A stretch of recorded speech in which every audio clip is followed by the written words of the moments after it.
Train your mind change your brain Sharon Begley દ્વારા લિખિત એક ઉત્તમ પુસ્તક છે જે ન્યુરોપ્લાસ્ટિસિટીના વિજ્ઞાન પર આધારિત છે. આ પુસ્તક સમજાવે છે કે આપણું મગજ સ્થિર નથી, પરંતુ આપણે આપણા વિચારો અને તાલીમ દ્વારા તેને બદલી શકીએ છીએ. અહીં આ પુસ્તકની મુખ્ય બાબતો છે.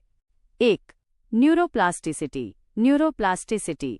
પહેલાં એવું માનવામાં આવતું હતું કે પુખ્ત વયના થયા પછી મગજનો વિકાસ અટકી જાય છે, પરંતુ આ પુસ્તક પુરાવા આપે છે કે મગજ આખી જિંદગી બદલાતું રહે છે.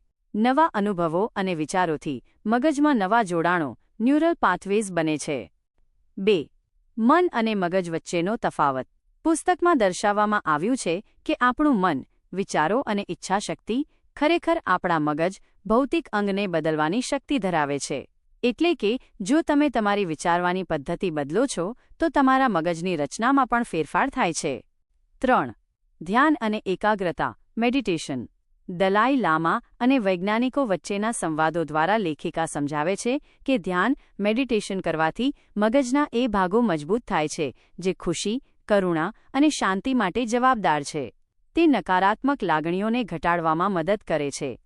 4. માનસિક શક્તિ દ્વારા ઇલાજ. પુસ્તકમાં જણાવાયું છે કે ડિપ્રેશન, ચિંતા, એન્ઝાયટી અને જૂની આદતોને માત્ર દવાઓથી જ નહીં પણ મગજને યોગ્ય તાલીમ આપીને પણ સુધારી શકાય છે. આ પુસ્તક વાંચવાના ફાયદા. નવી આદતો. તમે સમજી શકશો કે ખરાબ આદતો કેવી રીતે છોડવી અને નવી સારી આદતો, જેમ કે સવારે વહેલા ઉઠવું કે વાંચન, કેવી રીતે કેળવવી.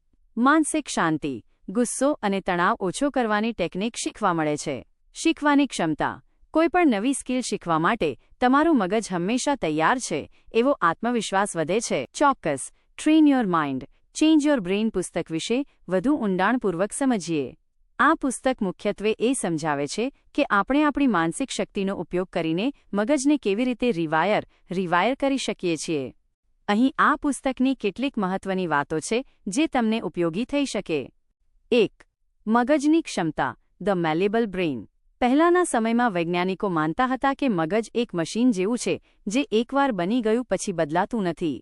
પરંતુ આ પુસ્તક સાબિત કરે છે કે મગજ પ્લાસ્ટિક જેવું છે. જેમ માટીને આપણે ગમે તે આકાર આપી શકીએ, તેમ આપણે પણ નવા વિચારો અને પ્રેક્ટિસ દ્વારા મગજના કોષો, ન્યુરોન્સના જોડાણો બદલી શકીએ છીએ. 2. ઈચ્છાશક્તિની તાકાત ધ પાવર ઓફ વિલ. લેખિકા સમજાવે છે કે માત્ર વિચારવાથી મગજ નથી બદલાતું, પણ તેના પર સભાનપણે ધ્યાન, કોન્શિયસ અટેન્શન આપવાથી બદલાય છે. જો તમે કોઈ નવી આદત પાડવા માંગતા હોવ તો શરૂઆતમાં મગજને થોડો સંઘર્ષ કરવો પડશે, પણ ધીરે ધીરે તે નવો રસ્તો પાથવે બનાવી લેશે. 3. ધ્યાન અને બૌદ્ધિક પરંપરા મેડિટેશન અને સાયન્સ. આ પુસ્તકની ખાસિયત એ છે કે તેમાં દલાઈ લામા અને પશ્ચિમી વૈજ્ઞાનિકો વચ્ચે થયેલી ચર્ચાઓનો ઉલ્લેખ છે.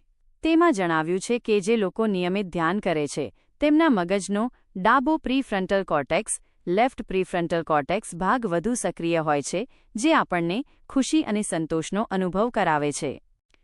તમને કઈ રીતે મદદરૂપ થઈ શકે? નવી સ્કિલ શીખવા માટે. જો તમે કોઈ અઘરો વિષય ભણી રહ્યા હોવ કે નવી સ્કિલ શીખતા હોવ તો આ પુસ્તક તમને જણાવે છે કે સતત પ્રેક્ટિસથી તમારું મગજ તે વિષય માટે વાયર થઈ જશે. નકારાત્મકતા દૂર કરવા. જો તમને વારંવાર ચિંતા કે નેગેટિવ વિચારો આવતા હોય તો તમે માઇન્ડફુલનેસ દ્વારા મગજને શાંત રહેવાની તાલીમ આપી શકો છો.